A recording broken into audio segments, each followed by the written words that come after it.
Hello everyone from CNRD. My name is Victor and I'm a master's student in geography at the post-graduation program in geography of the Fluminense Federal University here at Niterói, Brazil.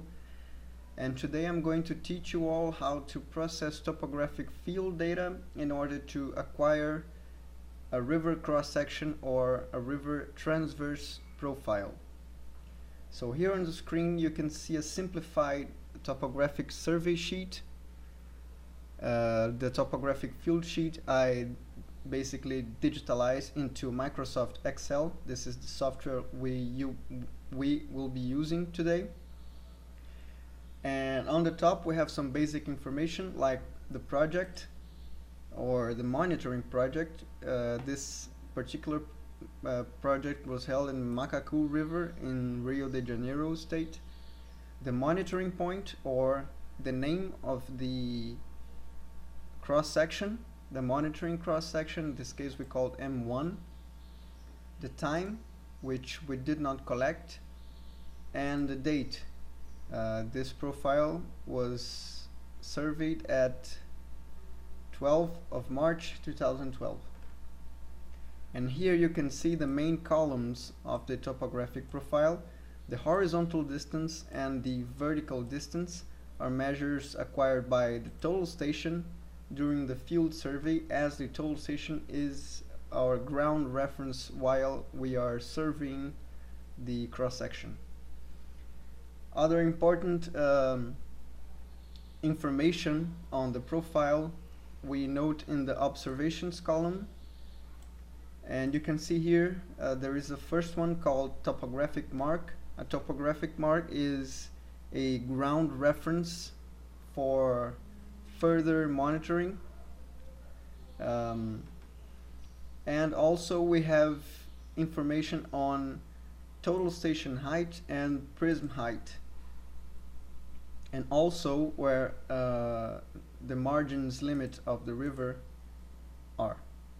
So our main objective is to calculate ground distance and elevation in order to plot in an XY axis graph these two information.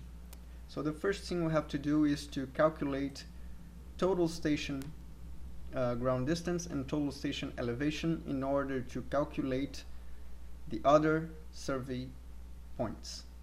Remembering that each line represents a survey point on the cross-section.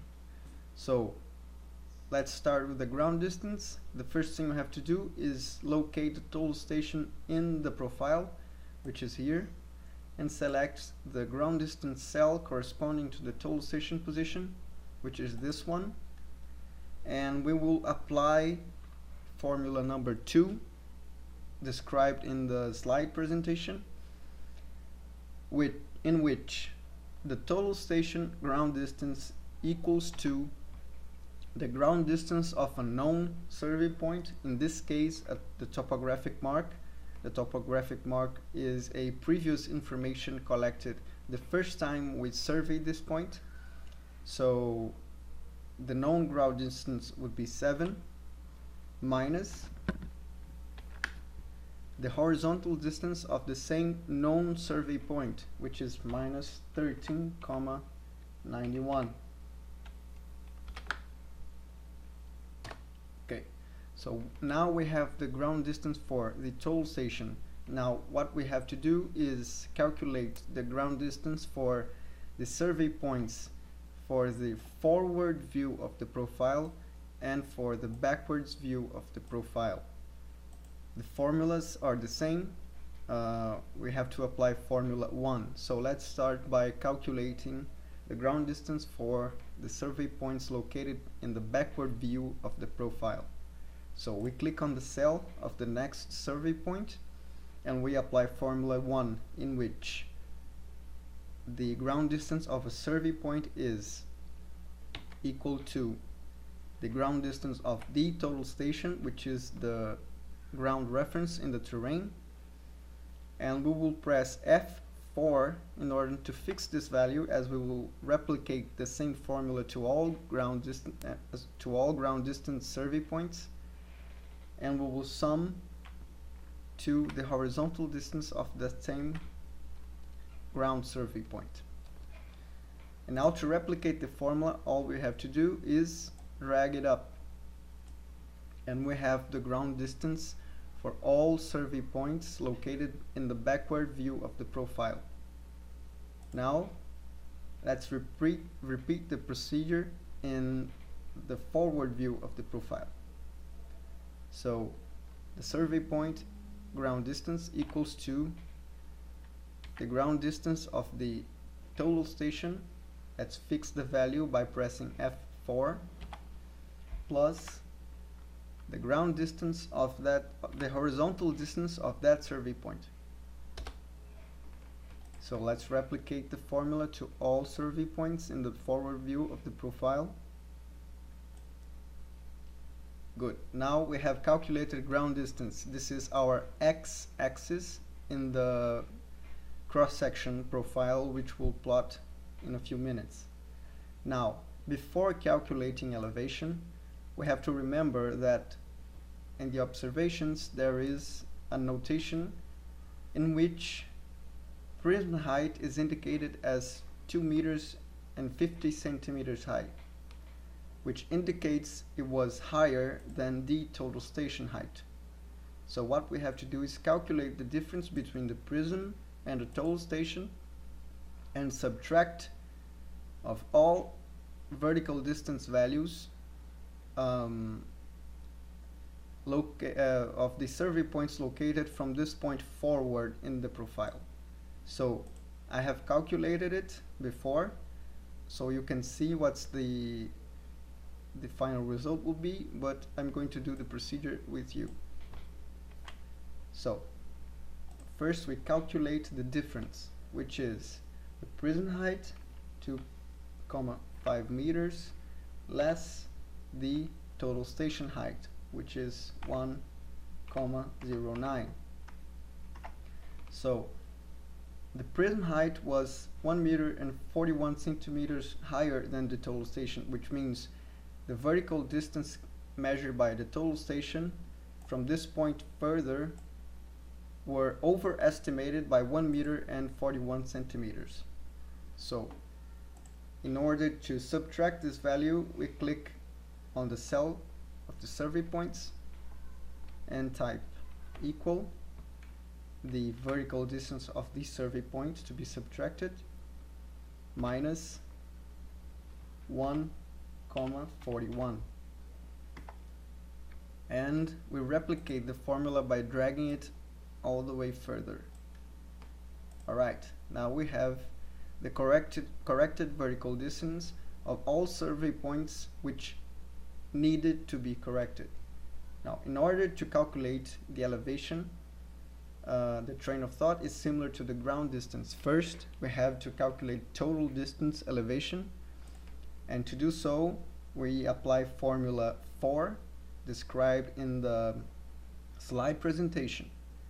So total distance height would be equal to the elevation of a known survey point, would be the topographic mark 1, which is 6.234, minus the vertical distance of the known survey point, which is 2,211.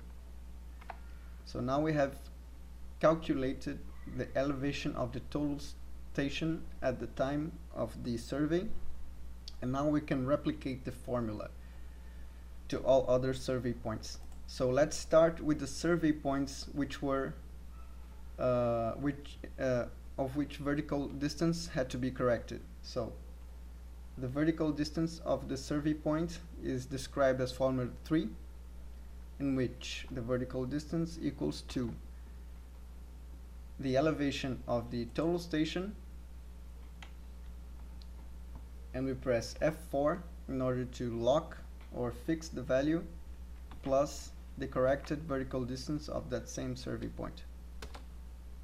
And now we drag it all the way further, and we have the elevation of all survey points from the point in which the prism height had to be stretched. So in order to facilitate, let's copy this and paste here. So let's replicate the formula on the other survey points. Let's start with the survey points on the backward view of the profile. So the elevation of this survey point equals to the elevation of the total station. Let's fix the value by pressing F4 plus the corrected vertical distance of that same survey point. And we stretch the formula all the way up, and the same thing here, equals to the elevation of the total station. Press F4 and we add the corrected vertical distance of that survey point.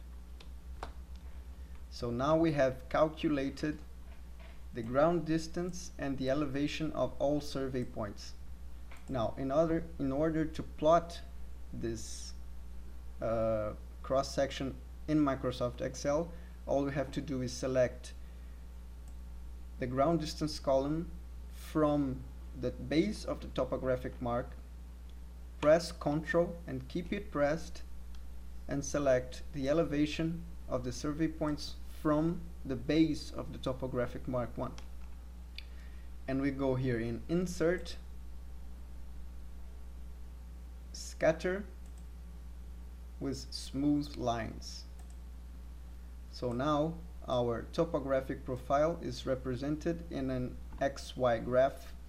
However, in the observations column, we see that the right margin is located on the left side of the profile, but the left margin should be on the left side of the profile. It's a cartography rule in cross-section profiles.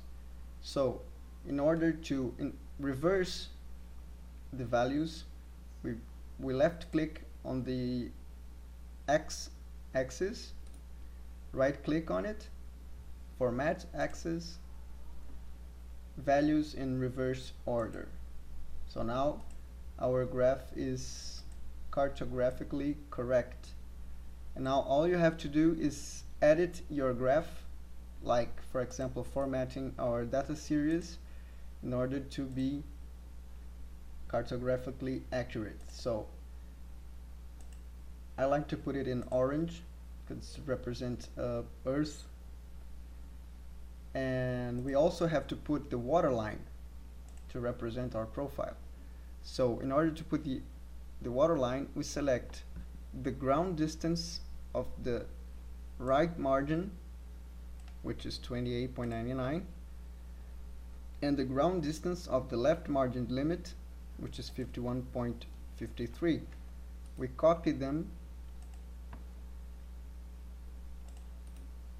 and we paste only the numbers, and we choose the elevation of only one of the margins.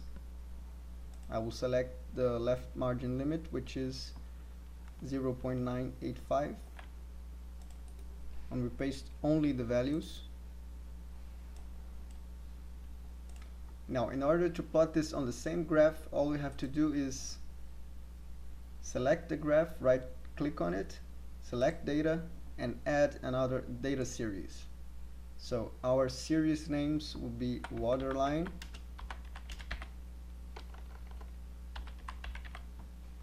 and our X value series will be the X column, and our Y values will be the Y column. And we will have the water line plotted right here, but the water line is red, so cartographically the rule is always represent water by a light blue, and I particularly like to put it in a dash line. So now you have your plotted cross-section river profile. Let's put the title,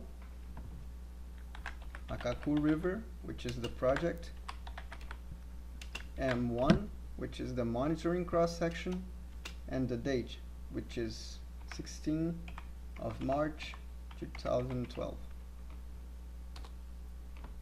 You can also put the axis titles represented in meters, like for example, put in design, add chart element, axis titles, primarily horizontal. Let's put it in meters. And we can do that also for the vertical axis.